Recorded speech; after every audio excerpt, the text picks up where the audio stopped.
to boost your Uber driver earnings. In this video, I'm going to expand on that and give you some more pointers and tips. So to recap what I said on my first video here, I made 3 important points which seem to have really been popular so far, at least as I shoot this video. That video actually has 40 likes and 0 dislikes so far. Now, I'm probably going to eventually get a dislike on it, but for now, it seems that a lot of people really like it. So I figured, well, let's go ahead and make another video with some more points. So hopefully this video will help you out. I realize, there's a lot of Uber drivers and Lyft drivers who are watching this video who would love to, get any advice they can on how to, make more money with what they do currently. So here we go. To recap my last video, drive away from cars. Don't drive around looking for a pickup, and drive during the surge pricing. I'll put a link if you want to watch that video, if you haven't already. But now, this video, I want to give 3 more tips and advice. Well, the first tip I'm going to give might be a little contradictory to what I just said on my first point, which was drive away from cars. But sometimes, actually someone brought this up, you may be driving during a very busy time where there are cars like everywhere. And there's no spot in town where you can actually go and, hide out and camp out looking for a pickup. So what do you do during that time? Well, you need to do what I call outmaneuvering your competition. And I use this when, there's a lot of drivers on the road, typically on a Friday or a Saturday, unless there's another special occasion going on. Say on Sunday, maybe there's a Bengals game.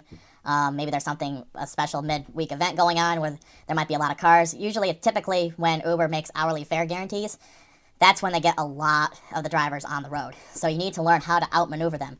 So what I do is typically Friday and Saturday night, that's very busy around the bars. So I know which bars here in Cincinnati are usually pretty popular for Uber pickups, and I hang out like right next to them.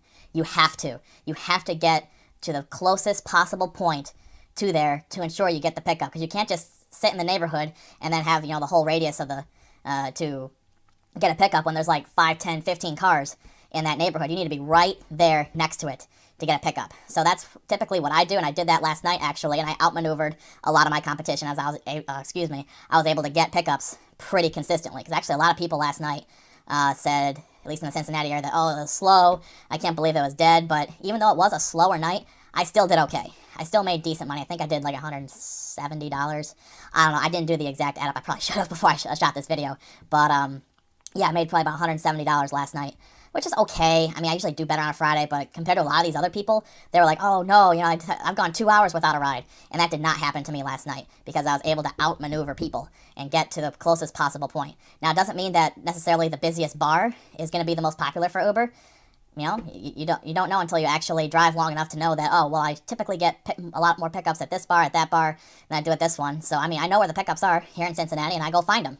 And that's another thing I want to bring up.